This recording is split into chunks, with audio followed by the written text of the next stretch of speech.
everyone, Trienne here. Thanks for joining us back on the social channels and all the places, all the things. I have a guest with me today named Janell. I can't wait for her to share her story with you. Already, we've been talking a little bit before we even hit record, and I was like, this is my girl. So this is going to be a great interview that you're not going to want to miss. And without further waiting, we're going to bring Janell from backstage here. Hello, hello. Hello, happy to be here. I'm so glad. Yeah. So it's always interesting when I start these interviews because it's like, okay, am I talking to a podcast audience? Am I talking to a YouTube contacts? What am I talking? It's going to go all the places and all the things. So you look beautiful on video. Audio is great. And I can't wait for our audience to get to know you a little bit better. So why don't you just kind of share what it is that you're doing now, what you're passionate about, what you do, and kind of we'll get into the rest of the interview after that. Oh, yeah, of course. So currently, I've had the opportunity to join a startup company that is a single family home residential. And right now, I'm running everything that has to do with the leasing team. So from applications and marketing to application processing, fraud prevention, things like that. But what I truly love about what I do isn't necessarily the day to day, but the fact that I had the ability to create the processes, the email, rules to filter into this particular folder and whatever. So that's kind of what I learned, that I developed a niche that I can create something out of nothing. And that's been really fun to learn. So that's a highlight of the job I have right now. Yeah, and a lot of this kind of hospitality and leasing comes from some of your past experience with another company. Do you want to kind of share that past experience that got to you where you're at now? Oh, yeah, of course. So in the property management world, people are notoriously grumpy, crusty, if you will. They're not known for being kind and friendly and these types of things. So I actually come from a hospitality background. I have a tourism degree. I worked with Marriott for about 6 years, and I was able to rise up through the ranks and become more of a front end manager. I left as a director of front office, and when I made the transition to real estate, I realized that my edge was bringing that hospitality to the forefront in a market and in an area which is just so well known for people not being kind and not being friendly. And it's been amazing to watch that translate into immediate success with the single family company that I work for, because I consistently receive comments from prospects and things like that being, oh, you're so kind, like you're so nice, you're so friendly and helpful. So I really think that that background in hospitality has helped to propel my career in an area where that's not as common. Yeah, and I think when we think about hospitality, because, obviously I'm also in the restaurant business in a sense, and I remember growing up through that, my leader would always say, it's just food and people, Trienne. It's just food and people. So kind of same thing for you. Like, it's just housing and people. If everyone is just kind to each other, we can get some of these things solved. We can move on in the best interest of everybody involved. But that kindness, I think people sometimes feel like aggressiveness is going to get them what they want, when really it's the kindness that's going to get us where we want to go. Of Yeah. course, you can always attract more flies with honey, right? And Yes. that's the adage. Like, it's totally true. And I just have found that so many people, especially in nowadays rental world, where you can do so many things digitally and with virtual assistants and chatbots and AI, it's fascinating to see that the edge my company has is actually the fact that a stateside person with excellent verbal communication skills is answering their phone. It's amazing. It's just the most odd thing that I never would have expected here in 2024. But since we do have so much AI and automation and bot, the human experience is actually starting to become more rare and more valued, which is fascinating to me. Yeah. So in your pieces, one of the things that you shared with me is that you were really interested in understanding how people can invest in themselves a little bit more. So share Mhm. with us maybe what that journey has looked like for you, and kind of where it's going. Oh, yeah, of course. So, one of the things that I realized quickly is when we're talking about how hospitality and real estate are related, it's yes, it's the people, it's a conversation. So, what I learned is that perhaps instead of focusing my skills more in hospitality, learning more about Marriott, I would double down on my own soft skill, which is communication. So, I took communication courses, I took speech courses, I invested in myself, into the ability I currently had, so that way I could become more successful with that particular skill rather than trying to become an expert at all things. Find your strength and then double down on it. So for me, that's paid off in dividends. I would love to try and give that advice to most everyone. Obviously, investing in yourself is probably one of the best things you can do. That's not new. But finding a strength and just leaning into it, I think, is always helpful. Yeah, because most people, and when you sit down to do a review, they'll say, okay, these are the things you're really good at. These are the things that are weaknesses or opportunities for you. Which one of these would you like to work on?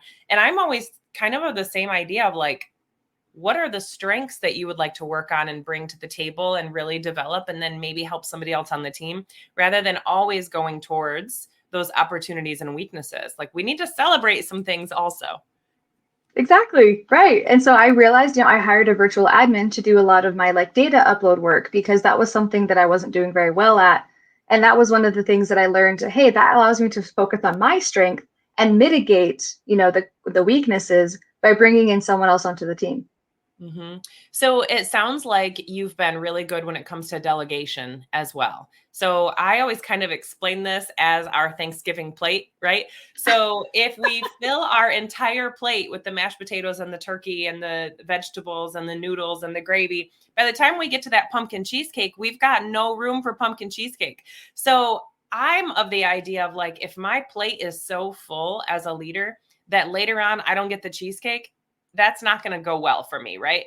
So I try to take some things off of that plate and trust other people on my team with that so that I have room for the cheesecake later. That's a cute and very timely analogy. I'm here for it. Thanksgiving's around the corner. Yeah. But So how have really you though, been I able to delegate a little bit like that? definitely, yeah. So bringing on and recognizing skills in other people has been something I've had to kind of accept. I There's a bit of a perfectionist mentality there. I want everything to be done, to the nines, perfectly every time. But it's been a opportunity for growth for me, to be able to trust and be able to identify and look outside myself for the skills of those around me and how I can better utilize them. Not to sound manipulative that way, but how those skills could be used to further the mission, whatever that is. If it's at work, if it's personal, I do this in my own life, just privately as well. There are certain people that I tap for certain things because they have that skill set, and work is no different. So if there's something that I struggle with, I used to double down and try and make sure that I got really good at it because it was up to me. But when I realized that there were people who genuinely enjoyed doing the tasks I hated, and they hated doing the tasks I enjoyed, I was Yeah. like, oh, wait a second. I think we can make something happen here. Like, and it takes away a lot of that guilt that I think sometimes delegation is infamous for. Yeah, for sure does. So it sounds like you have a lot of leadership qualities and pieces in your life. So can you maybe share with us, what has leadership meant to you, and how did you come to that? For sure. So, leadership to me is a lot like having a goalie on a soccer team. And I use that because I was a goalie for a long time. And when you are the goalie, you are the ultimate and final line of defense. You are, as leadership, the last call. You're the last escalation. You are the final, frontier, if you will. So you do have that responsibility, and that never goes away. So you carry that with you as you watch the field and as you watch the players who aren't any, lesser than you are, just because they're not the last line of defense. Maybe they're the second or the third, but all of their pieces are what constitute the entire whole and make the team successful. So as a leader, it's your job to stay on the field, to monitor what's happening, knowing you carry more responsibility, but not putting yourself above anyone else on the team. I love that analogy of being the goalie. And the other thing that I like about it is that as soon as you said that, all I did was kind of picture the fact that the goalie can see the game play out. They've got this giant vision in front of them, and they are kind of the end, the last defense. But being able to see everything happen, but not having to be in the mix of everything happening. That's That's true. Yep. There's a goalie box for a reason, right? There's literally a boundary. Yes, and too often leaders are like, "Well, let me just go over here and take care of that for you because you're not doing it the way I would do it," right? Yeah, but see, if you run away and leave the goal, not protected, yep, you don't Oh have that additional bandwidth. picturing all that in my head is like, yes. My so as I was growing up and going through the restaurant business, one of my leaders said to me one time, if you continue, because I'm going to jump in and I'm going to do it for them, I'm going to do it with them, I'm going to teach along the way, right? And he was like, Trienne, if you're always doing everything for them, you're going to end up doing all over yourself, and they will not learn how to do it themselves. And I was like, Absolutely. And that has happened to me a couple times where I'm like, what do you mean you don't know how to, rotate potatoes or whatever it is? What do you mean you don't know how to do that? And they're like, well, you've always just made sure we have enough. So then I had to stand back and go, okay, I gotta let you get real close every once in a while so that you can save yourself. Yes. Tell us a little bit about how you went from being in that Marriott company. Obviously you loved that job if you were there for 6 years into where you're at right now. Like, what did that transition look for you? Because I think a lot of people are kind of afraid of taking that change or that jump. I'm not gonna lie, it was very scary. Leaving comfort zones is always something that is scary, right? Regardless of if it's personal or work. I came to a realization of something that I think is worth sharing if you're not maybe in the hiring world. But the last job I had, I was the director of front office. The hotel was recovering post COVID, trying to bring back a lot of the services which had closed. So there were a lot of issues with reinstating services that were active prior to COVID, and then after COVID, when everything shut down and all the layoffs happened and things like that. So hospitality was really deeply shook, and it was difficult to try and recover from that. One of the issues, though, that I was running into was staffing because the pre-COVID wages were not holding up to the post-COVID inflation. And I was trying to fight my case, and I was trying to get to everybody up in the top wings. What can I do to try and just get a few more dollars? We had an employee. She was there before I got hired. She was celebrating her 20 years, and they gave her a $20 like Starbucks gift card. I asked for a $3 raise, and they said that's out of the budget. She'd been working there for 20 years. And after that, I was like, all right, I think I might be done because I was just feeling so burned out. There was, you can only hit your head against the wall so many times, right? So I turned and decided, you know what, what's a shoulder industry to hospitality? Real estate. So I moved around a lot. I'm familiar with that world. And so I turned in and started just getting my real estate license while I was at my job. So I would do my 40 hours or 50 hours, and then I would go home and I would study. And I passed the exam and I got my license. And then I decided that, you know what? I'm starting a new industry. I'm just going to have to start over. I started looking for leasing agent jobs so that way I could learn how property management worked. And I got lucky to be picked up by Brick and Vine, which is the company I currently work for, and they were interested in growing, and I had fantastic experience when it came to developing things out of nowhere since I'd had the opportunity to open hotels, which is a very different experience if you've never done that, building something from nothing. So I joined their forces. I was mentally prepared to take less money because I knew that would be difficult going from a director level to entry level, but it was worth it to make the jump. I had arranged my finances in advance.